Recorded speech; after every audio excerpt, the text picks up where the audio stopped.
Amigos, buenas noches. Voy a continuar con la lectura del libro Marketing, Enfoque América Latina.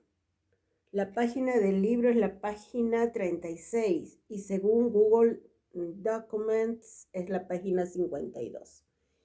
Yo grabé esto ya hace como 5 días y se perdió mi grabación. Es por la falta de espacio de este dispositivo. Está con las justas, ojalá que no lo borre. Grabé más de 1 hora, entonces ahora tengo que grabar pues media hora, 40 minutos. Bueno, voy a empezar, disculpen. 3.1, educación. La figura 2.3 muestra una América Latina relativamente alfabetizada. Oh my God. Es decir, un 90% de los consumidores latinoamericanos lee y comprende lo que se le dice. Los recientes cambios ocurridos en los sistemas educativos de América Latina han beneficiado a las nuevas generaciones, incrementando el número de años de educación que reciben. Asumiendo las actuales tasas de matrícula en el sistema escolar, un niño y un joven latinoamericano pueden esperar estudiar aproximadamente 11 años en el sistema educativo formal, lo que es menor a los 12.3 años de un norteamericano y 12.9 de un europeo. Sin embargo, este favorable crecimiento en la cobertura oculta las serias deficiencias en la calidad de la educación que se entrega, como se puede deducir de los resultados de las evaluaciones internacionales de rendimiento estandarizadas, como PISA. Aquí hay un cuadro que muestra los resultados, ¿no? Está agrupado por países. Países en desarrollo, América Latina y el Caribe, la OECD, América del Norte, la tasa de crecimiento, etc. La figura es 2.3.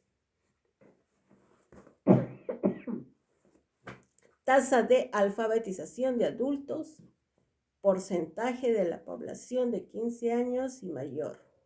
Ya, eso corresponde a un color, el color verde más intenso. El color un poquito más bajo en intensidad es la tasa neta de matrícula en educación primaria. Y el color súper claro es expectativa de años de educación.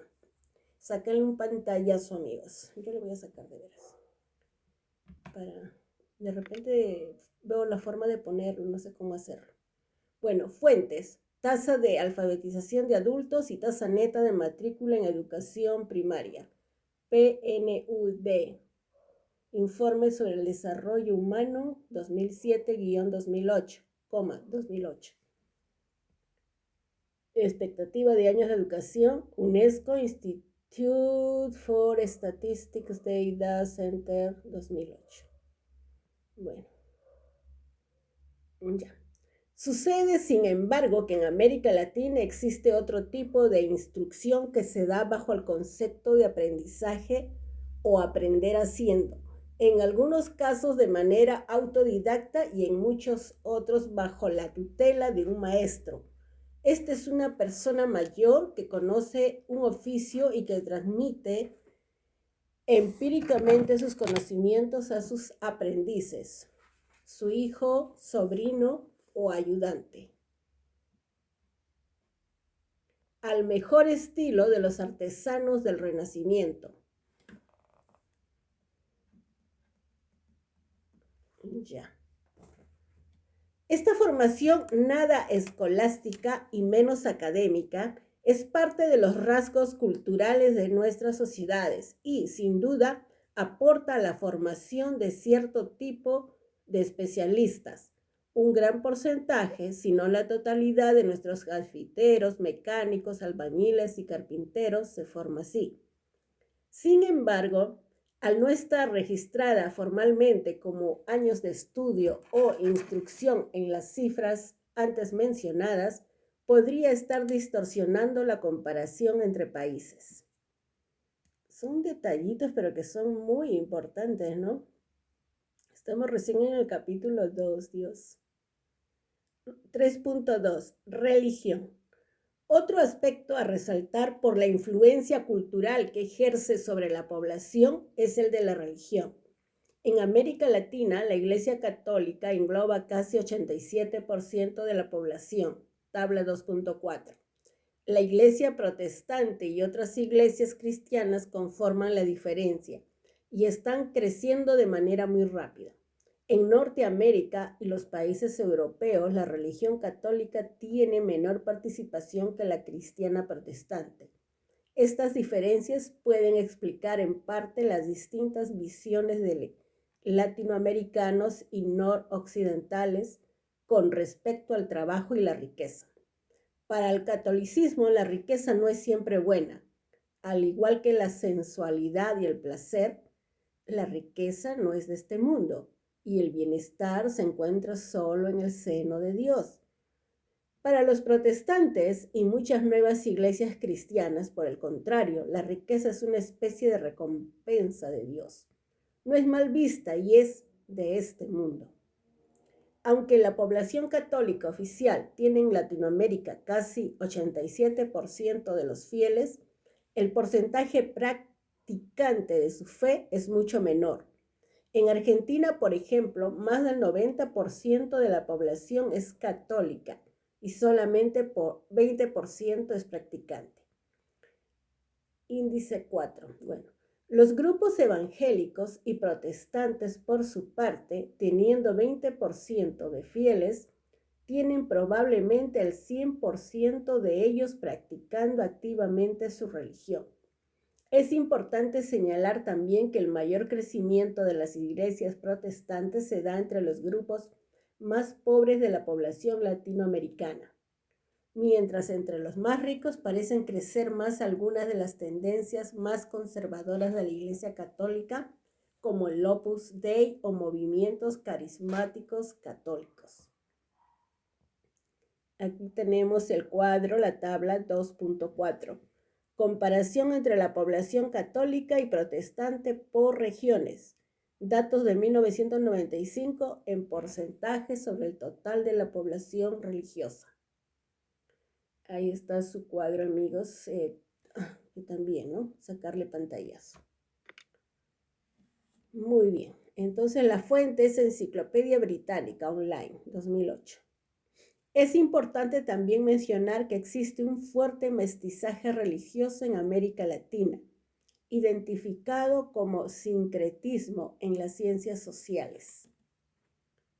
Así, en muchos países la religión cristiana está fuertemente influenciada y muchas veces sirve únicamente como fachada por la presencia de religiones más antiguas. En Brasil y en los países caribeños se puede encontrar una gran cantidad de mezclas entre la adoración a dioses tradicionales africanos, Xangô, Oxum, Umayá, y a santos cristianos. De la misma forma, es posible observar en los países andinos la adoración a la tierra, al sol y a la luna, dioses incas o preincas, confundidos con las festividades de santos cristianos, como San Francisco de Asís, o de imágenes cristianas, el Cristo crucificado de la ciudad tal. Estas religiones antiguas imponen también sus códigos morales, económicos y de comportamiento, los que pueden explicar algunas costumbres nacionales muy diferentes a las occidentales, como dedicar una gran cantidad de dinero a la festividad de un santo específico, aun cuando esto conlleve una vida muy austera durante todo el resto del año. El índice 4 dice Enciclopedia Británica Online, 2008. Muy bien, continúa. El punto número 3.3, etnia, ¿cómo se llama? Diagonal raza. Se ha afirmado en numerosas ocasiones que no existe una, sino varias Latinoaméricas. Esta afirmación se sustenta en el hecho que durante y luego de la conquista se generó una sociedad diversa, aunque algunos investigadores cuestionan la real extensión del mestizaje existente en América Latina y sostienen que esta es aún una sociedad segregada. Lo cierto es que al interior de América Latina coexisten diversos grupos étnicos raciales con prácticas culturales marcadas y sobre todo con imágenes, aunque algunas de ellas estereotipadas, que presionan sobre el comportamiento en cada caso.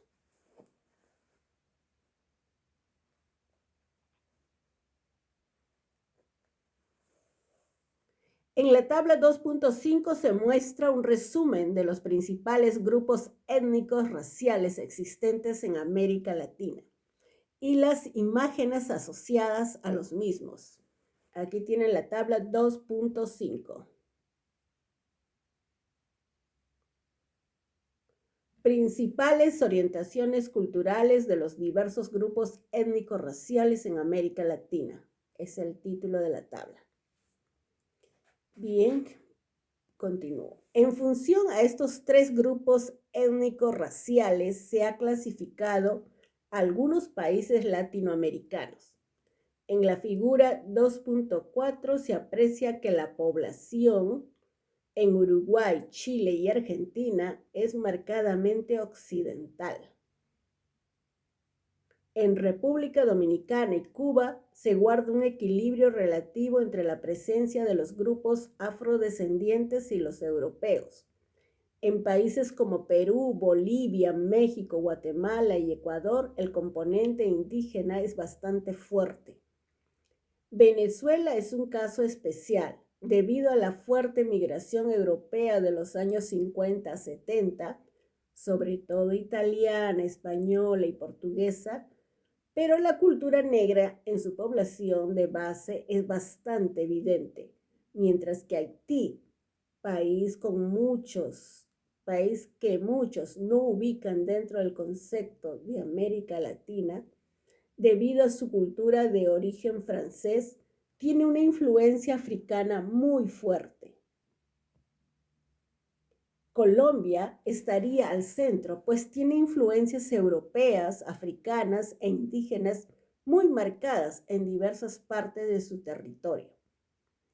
Al hablar de grupos étnicos raciales, es necesario preguntarse si existe racismo en América Latina.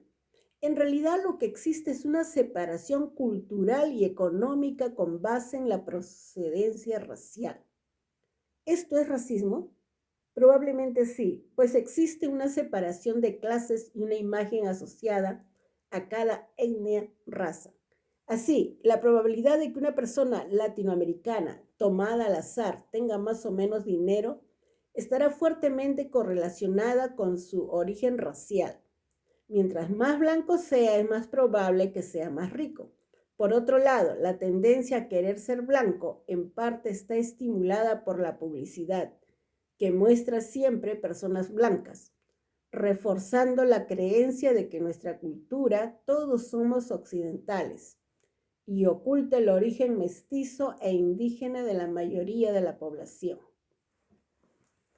Sin embargo, a diferencia de otras sociedades en las cuales la nula movilidad social entre razas o castas diferentes es la norma, como en algunas regiones de la India, en América Latina existe alguna fluidez respecto a la movilidad social ascendente. La presencia cada vez mayor entre las élites políticas de nuestros países de representantes típicos de los grupos indígenas, que muchas veces constituyen las mayorías nacionales, lo demuestra claramente.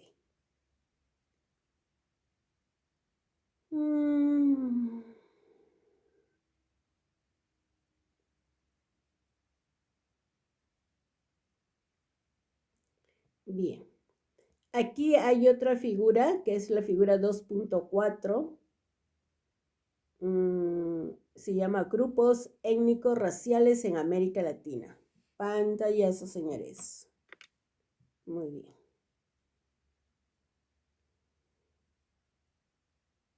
Lo estudian, lo analizan.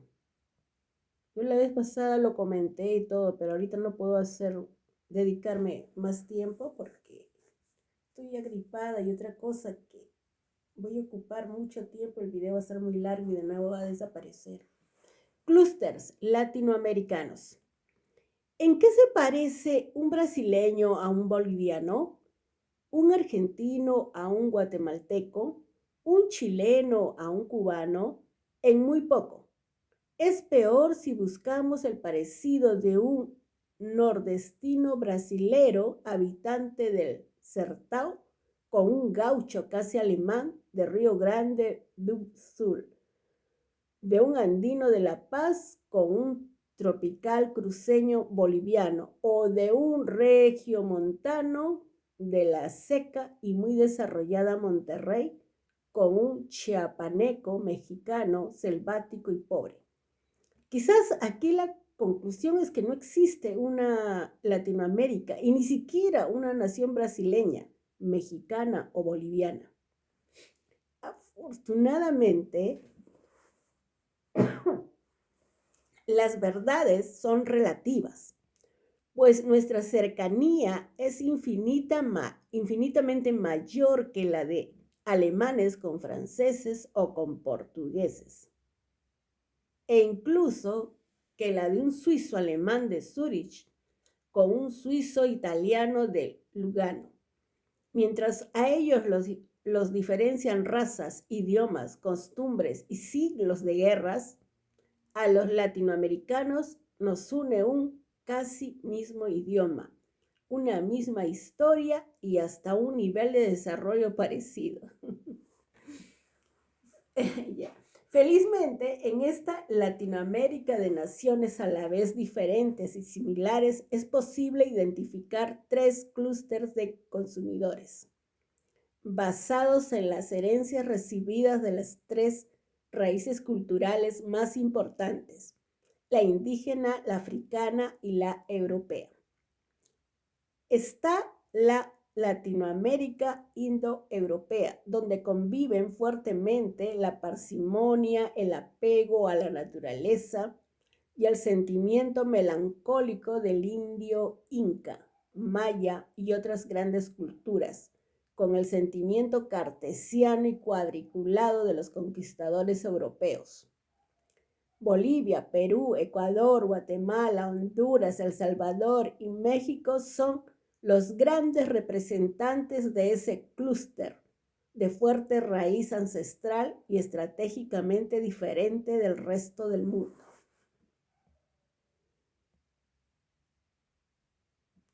Tenemos la Latinoamérica afroeuropea, en la cual la espiritualidad, la sensualidad y el ritmo de los esclavos africanos se mezclaron con la practicidad europea, luego contagiando con sus enfermedades a los indígenas. En Brasil, República Dominicana, Cuba, Puerto Rico, Panamá, Venezuela y otros países del Caribe, se encuentra fuertemente ese mestizaje americano que tiene un gusto por la vida tan grande que es la envidia de los países desarrollados. Existe también una Latinoamérica europea, en donde los migrantes de ultramar se mezclaron entre ellos con gran fantasía. Así, en Chile, Argentina y Uruguay, y hasta Costa Rica, se mezclaron italianos, ingleses, españoles, alemanes y uno que otro europeo oriental, tanto que Jorge Luis Borges, al ser preguntado de dónde descienden los argentinos, contestó lentamente que descienden de los barcos. Dios mío, si bien no tienen la ventaja de ser diferentes a los europeos de Europa, tienen una cercanía cultural que les facilita las relaciones comerciales con ellos.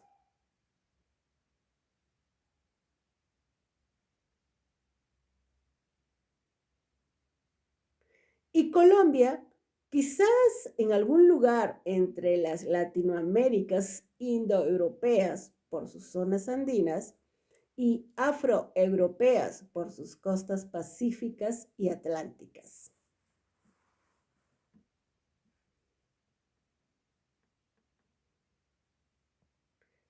Agrupar a los países con base en la cultura podría hacer más eficientes las estrategias corporativas, pues sabemos que una publicidad mexicana funcionará mucho mejor en Lima que en Buenos Aires y un producto preparado para Brasil marchará mejor en Caracas que en Santiago. Sin olvidar, por supuesto, que un gerente acostumbrado a tratar con bolivianos se sentirá más cómodo coordinando hondureños que con ejecutivos dominicanos. A fin de cuentas, las verdaderas distancias del mundo de hoy no son las físicas, sino las culturales. Bien, punto 4. Aspectos económicos. Las principales diferencias entre América Latina y los países noroccidentales se encuentran en el plano económico. Los indicadores que se usan generalmente para efectuar las comparaciones de orden económico son el Producto Nacional Bruto y el Producto Bruto Interno per cápita. Si bien estos indicadores dan una idea de la capacidad de generación de riqueza de cada economía, descuidan aspectos vinculados al desarrollo en cada país. Por esta razón, desde 1991, las Naciones Unidas realizan una comparación entre los países utilizando un índice de desarrollo humano. Este índice incluye una serie de variables que permiten una mejor medición del nivel de bienestar de la población al interior de cada país y posibilita una comparación integral y no solo de índole económico. A continuación se verá primero la comparación en función al ingreso per cápita, la distribución interna de la riqueza, el índice de desarrollo humano y por último el clima económico, como elementos que forman parte del ambiente que rodea al consumidor e influye en su toma de decisiones. 4.1. El ingreso per cápita.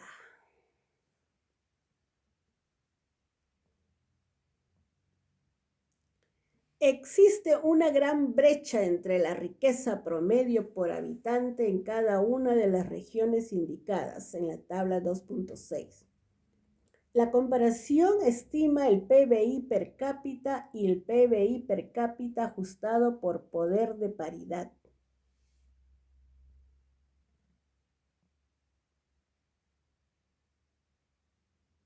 Adquisitiva PPA.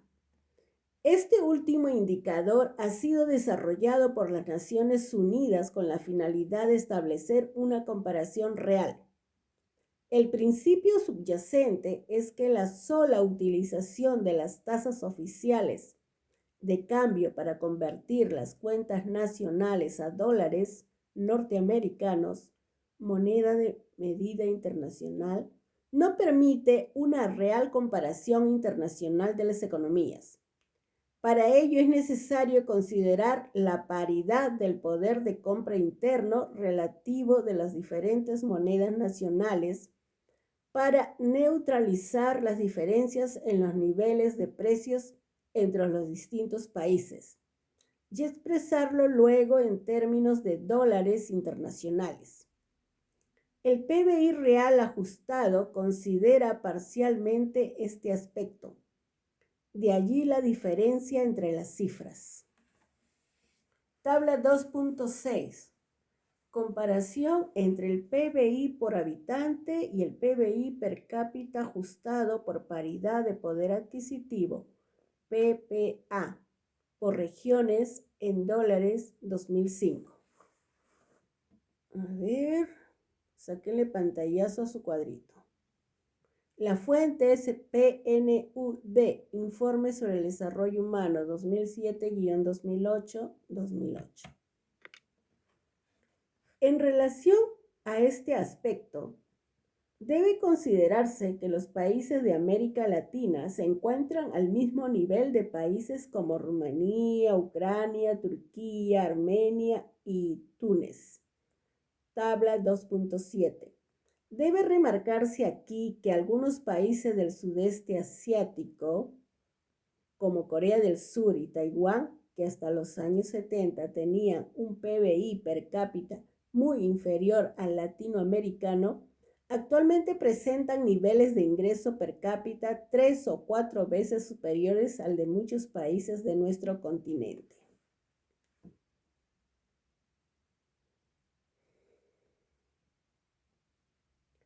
Tabla 2.7.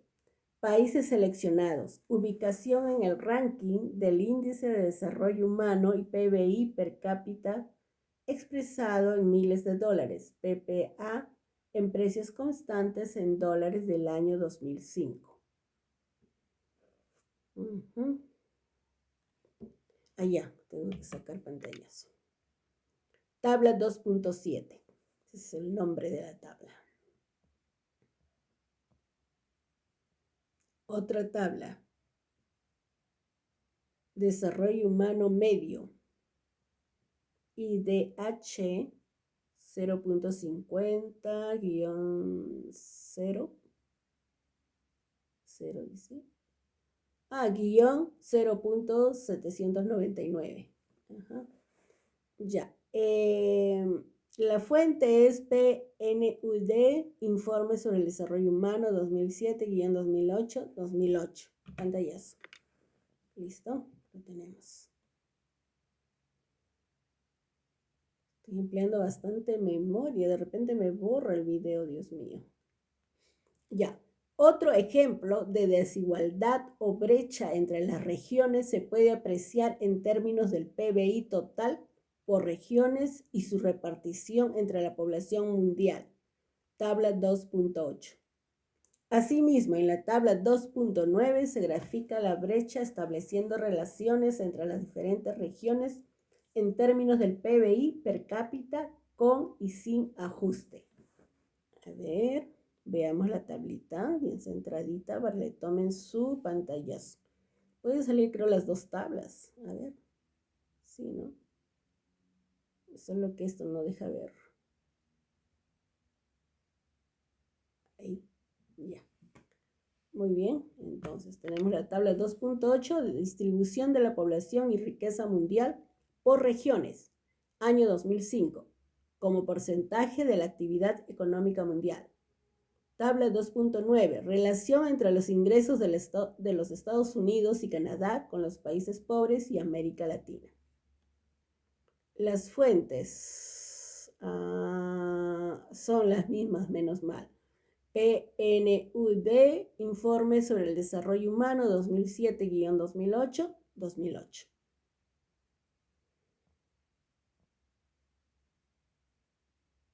El problema de la comparación de datos económicos internacionales. La mayoría de los datos económicos que se encuentran en los informes estadísticos internacionales son medidas hechas para comprender la situación de los países desarrollados. Cuando se usan dichos indicadores para entender la situación en los países más pobres, ellos generalmente exageran negativamente la posición relativa de estos países.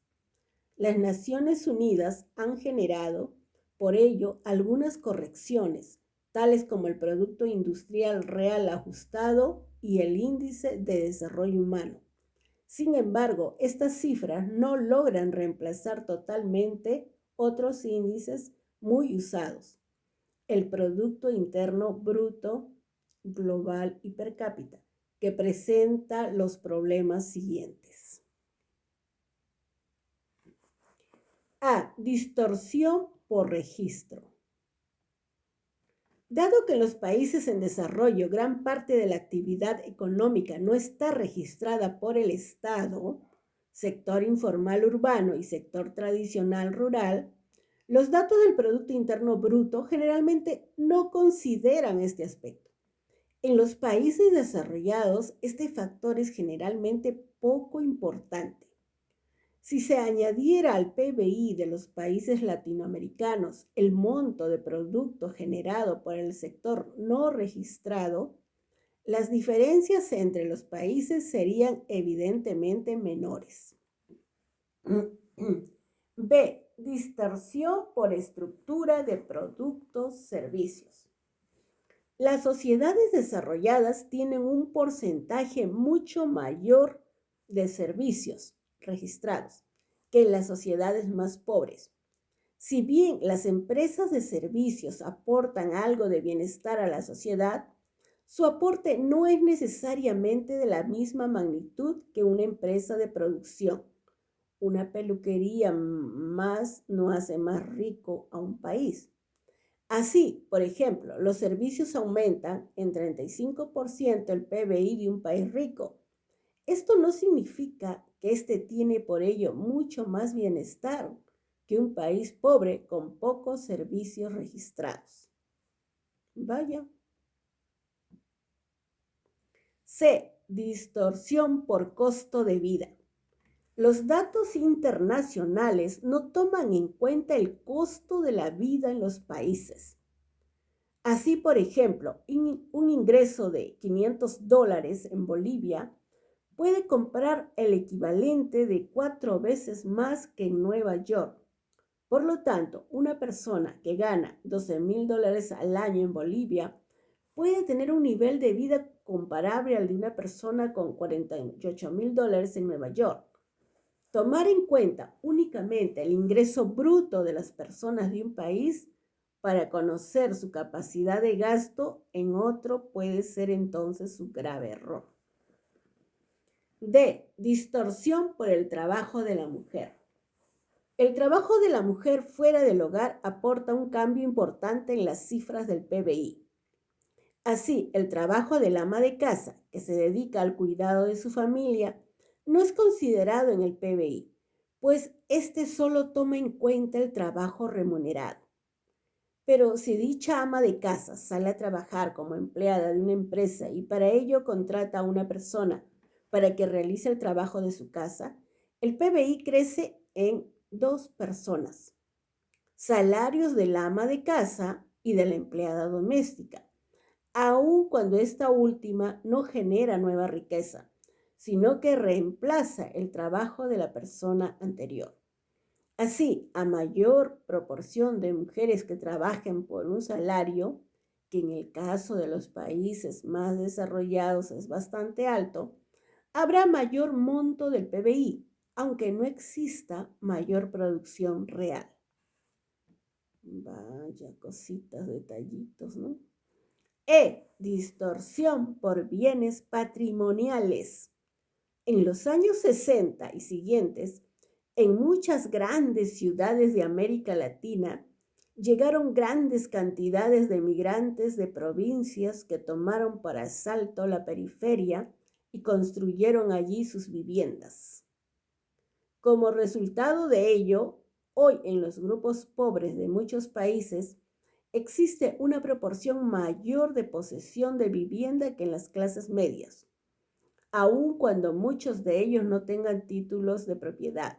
Sin embargo, su vivienda les da un valor de uso que significa una cantidad importante que tendrían que desembolsar mensualmente en alquileres si no la tuvieran. Así, una persona de un país desarrollado que gana $2,500, pero que paga $1,000 de alquiler, tendría la misma capacidad de gasto que un latinoamericano más pobre que gana $1,500, pero que es propietario de su vivienda. Decir que existen distorsiones en las comparaciones de las cifras internacionales no implica, por otro lado, negar la existencia de grandes diferencias entre los países pobres y ricos. Ello únicamente busca señalar que las diferencias son menores de las que corrientemente Se usan para el análisis estratégico de los mercados internacionales. ¿Qué hora es ahorita? Está grabando como 30 y tantos minutos y un poquito más. Al hacer la comparación utilizando el PBI total, se puede apreciar que América Latina y el Caribe generan solamente 5.6% de la riqueza a nivel mundial y deben repartirla entre el 8.5% de la población mundial. En cambio, el PBI noroccidental representa alrededor del 80% del total mundial y se reparte entre el 18% de la población mundial. Es decir, no solo significa que existe una gran brecha desde el punto de vista de generación y distribución de la riqueza entre las sociedades de América Latina y países noroccidentales, sino que la brecha es mucho más grande si la medimos en términos de la riqueza per cápita. Para hacer más gráfica esta desigualdad, si existieran en el mundo 100 unidades de un producto, por ejemplo, plátanos, para las 100 personas que existen allí, se podría afirmar que a cada consumidor europeo le tocarían 4 plátanos y medio, 4.5. A cada latinoamericano algo más de medio plátano, 0.6, mientras que cada consumidor africano se limitaría casi a verlo, 0.1 plátano. 4.2. Distribución interna de la riqueza.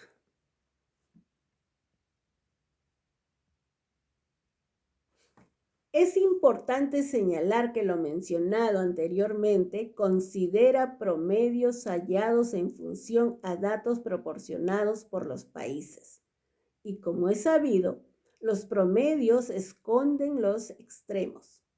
Por ello, es importante evaluar también la distribución del ingreso en cada país. Así, podemos comprobar que al interior de cada uno existe también desigualdad en la distribución interna del ingreso. En la tabla 2.10 se pueden apreciar dos de las medidas más usadas al discutir temas de desigualdad: el coeficiente de Gini y el ratio de desigualdad, que expresa el número de veces que el 20% más rico de la población está contenido en el 20% más pobre. En la figura 2.5 se puede apreciar la desigualdad para los países seleccionados como un punto alejado del origen. En general, observamos que de acuerdo a las medidas de desigualdad presentadas, América Latina muestra mayor grado de desigualdad en comparación con las sociedades noroccidentales, siendo Brasil el caso extremo en América Latina. Tabla 2.10. Desigualdad en la distribución del ingreso-consumo 1998-2001. Fuente, el World Bank. Indicadores de desarrollo en el mundo, ¿no? World Bank Press. Noticias. Press. Washington, D.C., 2005. Ya. Pantallazo.